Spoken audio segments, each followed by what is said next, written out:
Bonjour, donc là cette fois-ci nous allons corriger l'exercice 2 concernant la géométrie dans l'espace, un exercice qui utilise cette fois-ci des coordonnées. Donc j'ai choisi d'écrire les coordonnées des points en colonne, hein. Normalement il faut les écrire en ligne, mais enfin c'est plus commode pour calculer les coordonnées des vecteurs. Donc on a 4 points et on me demande, on pose différentes questions sur alignement, parallélisme, coplanarité. Bon, c'est un exercice assez basique, mais qui permet de travailler un peu tout ce qu'on a vu. Alors la première question, c'est on doit définir les coordonnées d'un point E tel que AE égale 3AC. Bon, la meilleure façon de faire quand on a une question comme ça, c'est de dire soit E, le point de coordonnées x, y, z. Et on va faire des calculs avec ces coordonnées et la relation qu'on nous demande, et on va trouver les coordonnées de E. Donc on a le vecteur AC qui a pour coordonnées, alors le vecteur A, le point A, pardon, il a pour coordonnées moins 1, 2, 0, le point C, je vais y arriver, a pour coordonnées 2, 3, moins 1, donc on en déduit les coordonnées du vecteur AC, x c'est moins xa, y c'est moins yk, donc ça nous fait 3 pour l'abscisse, 1 pour l'ordonnée et moins 1, moins 0, c'est-à-dire moins 1 pour la cote. Ok. Et le vecteur AE a pour coordonnées, lui, il va avoir pour coordonnées x plus 1, pardon, d'accord, x moins xa, y moins 2 et z. D'accord. Et de la relation AE égale 3AC, on tire un système de 3 équations à 3 inconnues. Donc la première c'est x plus 1 égale 3AC, donc 9, y moins 2 égale 3 fois 1, 3, et z égale 3 fois moins 1, c'est-à-dire moins 3. Donc on en déduit que x égale 8, y égale 5 et z égale moins 3. Voilà. Donc E, les coordonnées du point E sont 8, 5, moins 3. Bon.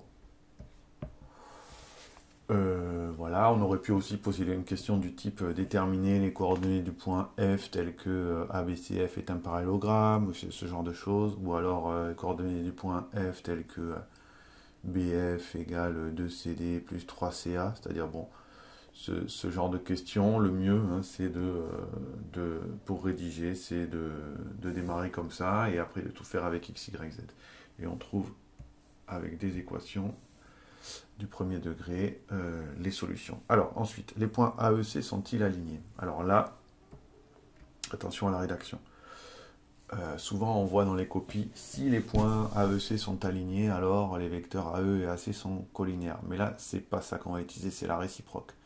Donc le mieux, c'est d'écrire une équivalence, c'est-à-dire que AEC sont alignés si et seulement si. Si et seulement si. C'est-à-dire que là, ça va fonctionner dans les deux sens. Les vecteurs AE et AC sont collinaires. Alors là, c'est une question qui est un peu bête. Hein. Ok, puisque on n'a pas besoin ici de faire de calcul en réalité, puisque le point E est défini comme étant égal, que le vecteur égal AE est égal à 3 fois le vecteur AC. Donc de cette relation qui est écrite avant, on n'a pas besoin de recommencer à dire que AE égale K fois AC, on va trouver K égale 3. D'accord, on peut, hein, mais c'est un peu maladroit. Donc c'est le cas. Donc les vecteurs sont collinaires, donc les points AEC sont alignés. Voilà. Sinon, la méthode générale pour démontrer que des points sont alignés, c'est d'écrire ça. Les points ABC sont alignés si et seulement si AB et AC sont collinaires. Si et seulement si AB égale K fois AC. Et ensuite, on résout un système avec 3 équations mais une inconnue. Donc on trouve K dans chacune de ces équations, et si on trouve le même K partout, ça veut dire que c'est collinéaire. Sinon, ce n'est pas le cas. Question 3. Les droites AB et CD sont-elles parallèles? Même chose. Le mieux est de démarrer en disant AB est parallèle à CD. Si et seulement si, alors on a le droit d'utiliser ce symbole aussi.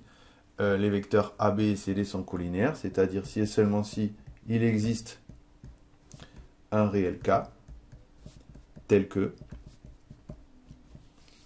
AB égale K fois CD. Ok. Alors, or, le vecteur AB, on a calculé ses coordonnées, et le vecteur CD, il a pour coordonnées, donc, XD moins XC, ça fait 2, 0 moins 3, et 0 plus 1. Voilà. Et AB, on ne l'a pas calculé. Alors, AB, on y va. AB, ben, on fait pareil. Donc, 0 plus 1, moins 5, moins 2, 3 moins 0. Alors, on voit qu'ils ne sont pas collinaires, hein, on le voit. Mais si on veut bien rédiger quand même, on va écrire un système, comme j'ai dit auparavant. Et on va écrire donc que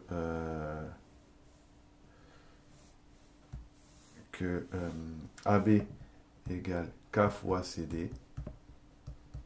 Ça équivaut à dire que 2 égale... Non, pardon, AB égale K fois CD, ça équivaut à dire que 1 égale K fois 2, donc 1 égale 2K, moins 7 égale K fois moins 3, et AB est donc 3 égale 1 fois K. Ok. Et on va résoudre. Alors là, on a K égale 1 demi. Ici, on a K égale moins 7 sur moins 3, c'est-à-dire 7 tiers. Et là, on a K égale 3. Donc, ça veut dire que le système n'a pas de solution. Donc, il n'existe pas de K tel que AB égale KCD. Donc, les vecteurs AB et CD ne sont pas collinéaires. On en déduit que les droites AB et CD ne sont pas parallèles. Ne sont pas parallèles. Alors, maintenant, on va passer à la question 4 et on va démontrer que les vecteurs AB, AC et AD sont coplanaires. Alors ça, c'est une question importante. Pour ça, il faut écrire AB comme une combinaison linéaire de AC et AD, ou AD comme une combinaison linéaire de AB et AC. En tout cas, il faut calculer les coordonnées de ces trois vecteurs sans se tromper. Alors, on avait déjà calculé AB, il est là. AC, on l'a calculé au début. Je l'ai perdu, mais je vais le refaire. Et AD. Donc, on va faire cette question proprement. On va tout effacer. Voilà. Donc, on écrit les coordonnées de AB, AC, AD. Alors, on a quoi? On a AD. Quelles sont ses coordonnées? Donc, on fait XD moins XA, donc ça fait 5. 0, moins 2, et 0, moins 0, 0. Alors, ça, c'est commode d'avoir un 0. Vous allez voir pourquoi. AB, il a pour coordonnées, on l'a déjà calculé juste avant, 1, moins 7, 3. Et AC, on l'a calculé au début de l'exercice dans la question 1. AC, ça fait 3, 1, moins 1. Ok. Donc, dire que AB, AC et AD sont coplanaires,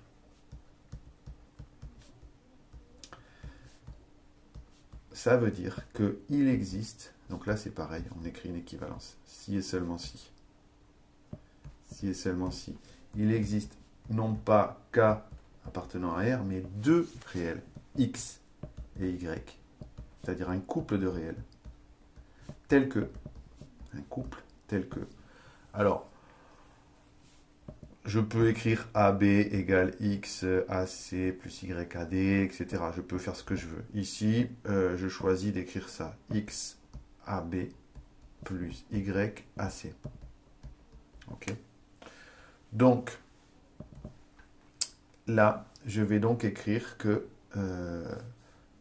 si et seulement... Alors, j'aurais dû écrire une équivalence. Voilà, j'aurais écrit ça, et je dis donc que ça, c'est équivalent à quoi? Je vais avoir un système. Je vais avoir les coordonnées de AD ici, égale, et alors je vais avoir X fois AB, donc ça fait X fois 1, plus Y AC, plus 3Y. Ensuite, moins 7 fois X, plus Y. OK, et enfin, 3X moins Y. Alors, ça aurait été peut-être plus malin, du coup, d'écrire AB égale X AC plus Y AD. Comme ça, on aurait eu, avec ce zéro-là, une des inconnues qui partait. Mais enfin, là, pour l'exercice, c'est bien parce que ça permet de voir un cas un peu plus compliqué. Alors, j'ai un système. J'ai 3 équations et j'ai 2 inconnues. Donc, il y a une équation en trop. Alors, le principe, c'est quoi pour résoudre ça? On va garder 2 équations, par exemple les 2 premières, ou pas. On peut garder les 2 dernières aussi. Ici, je vais garder les 2 dernières. Et on va trouver x et y avec celle-là. Et vérifier dans la troisième si les valeurs qu'on a sont bonnes. Alors, ici, pourquoi je dis que je vais garder les 2 dernières? Parce que si on regarde bien, si on ajoute ces 2 équations, les y vont s'en aller. Donc, ça va nous donner moins 2 égale moins 7x plus 3x. Donc, moins 2 égale moins 4x. Donc, on va trouver x. Une fois qu'on va trouver x, on va trouver y, etc. On peut faire comme ça. Alors, ici, pour l'exemple, je vais vous montrer une autre possibilité. Ce serait, par exemple, c'est pas la méthode la plus rapide, mais c'est pour expliquer, de supprimer les y dans ces 2 équations. C'est-à-dire que je vais garder ces 2 équations et je vais essayer de supprimer les y. Qu'est-ce qu'il faudrait que je fasse? Le conseil, c'est commode quand on a des coefficients opposés. Donc si je multiplie la deuxième équation, je vais multiplier celle-là par moins 3. Si je multiplie celle-là par moins 3, je vais avoir des deux côtés 6 égale 21x moins 3y. Alors, je vais l'écrire ici. Je vais écrire 6 égale 21x, parce que je multiplie par moins 3, moins 3y. Ça, c'est moins 3 fois L2. D'accord? Moins 3 fois la ligne 2. Je garde ma ligne 1 telle qu'elle, x plus 3y, et je garde ma ligne 3 telle qu'elle. Et là, est-ce que c'est bien ce que j'ai fait? Oui, parce que là j'ai moins 3y, et là j'ai 3y. Donc, je vais rédiger comme ceci, en disant que ça, c'est équivalent à quoi? Eh bien, dans ma première équation, je vais la remplacer par L1 plus L2. C'est-à-dire je vais ajouter mes 2 équations. Ça va me donner, membre à membre, ça va me donner 6 plus 5, 11. De l'autre côté, je vais avoir 21x plus x, ça va faire 22x. Voilà, et les y s'en vont. Et j'ai trouvé y. Alors, ici, je dois recopier. Si on veut bien rédiger, il faut qu'il y ait tout le temps 3 équations. Voilà. Je continue. Alors, je trouve quoi dans ma première équation? Ben, je trouve x égale 11 sur 22, c'est-à-dire 1 demi. Dans ma deuxième équation, je trouve 5 égale 1 demi plus 3y. Alors, j'ai le droit d'aller un petit peu plus vite. 5 moins 1 demi, ça fait 4,5. D'accord? 4,5 divisé par 3, ça fait y égale 1,5 ou 3 demi, si on veut. OK? Bon, on peut prendre une équation de plus pour résoudre. Maintenant, je vais vérifier que 3 fois x, c'est-à-dire les valeurs que j'ai trouvées pour x, je la remplace dans la troisième équation, moins y, ça fait bien 0. Bah oui, c'est bon, ça fait 0, tout va bien. Donc finalement, j'ai trouvé les solutions de mon système. Il y a une solution, c'est le couple x 1 demi y 3,5. Ok. Qu'est-ce que ça veut dire? Ça veut dire que on a démontré que AD égale 1,5 de AB plus 3,5 de AC. Donc, que les vecteurs AB, AC, AD sont coplanaires. Voilà. Alors, il y avait une méthode plus simple. Hein, on aurait trouvé, en ajoutant les deux dernières équations là, qui sont là, on aurait trouvé, ici, on aurait trouvé moins 4x égale moins 2, donc ça fait x égale 1,5. Et après, dans la troisième équation, bon, on trouve dans tous les cas, il y a plusieurs manières de faire. Mais le mieux, c'est, on est content quand on a des coefficients qui vont s'annuler. Ici, il y en avait. S'il n'y en a pas, je m'arrange pour multiplier une des équations par un coefficient, de manière à ce que des nombres opposés apparaissent. Et après, j'ajoute, hein, c'est ici que j'ai ajouté, ici, j'ai fait L1 plus L2. Et c'est ça qui m'a permis de trouver x. Une fois que j'ai trouvé x, je trouve y facilement et je vérifie dans la troisième. Voilà la méthode importante de ce chapitre. Alors maintenant, qu'est-ce qu'on peut en déduire sur les points ABCD? Ben, les points ABCD, si les vecteurs AB, AC, AD sont coplanaires, on a donc 3 vecteurs qui sont formés avec 4 points. Et si ces 3 vecteurs sont coplanaires, ça veut dire que les points, on en déduit que les points ABCD sont coplanaires. C'est une question facile. Hein. On aurait pu poser directement la question 5 sans passer par la 4, c'est-à-dire démontrer que les points ABCD sont coplanaires. Et à ce moment-là, bon, ben, on forme 3 vecteurs et on vérifie qu'ils sont coplanaires. On en déduit que les points ABCD sont coplanaires. Et j'ai une dernière question. Préciser la position relative des droites AB et CD. Alors, on a vu dans la question, c'est quoi? Dans la question 3, que, quoi? Qu'est-ce qu'on a vu? Que les droites AB et CD ne sont pas parallèles. Elles ne sont pas parallèles. Donc, si elles ne sont pas parallèles, ça veut dire dans l'espace qu'elles sont soit séquentes, soit non coplanaires. Or, ici, ces droites sont coplanaires. Pourquoi elles sont coplanaires? Puisque on vient de démontrer que les points ABCD le sont. Car ABCD, les points le sont. Donc elles sont coplanaires et elles ne sont pas parallèles. On en déduit qu'elles sont séquentes. Ok? Voilà. On en déduit qu'elles sont séquentes. Voilà. Merci. Voilà, petite illustration de l'exercice avec GeoGebra. Donc j'ai rentré les 4 points, les coordonnées des 4 points, hein, D4, 0, 0, etc., A, B, C, D. Et je vais former les vecteurs AB, AC, AD. Alors vecteur, vecteur, vecteur, vecteur AB, A, B, A, C, A, D. Voilà ces 3 vecteurs. Alors ces 3 vecteurs, en réalité, ils sont coplanaires, d'accord? Et ils ont le point A en commun. Et si on trace le plan, par exemple, ABC,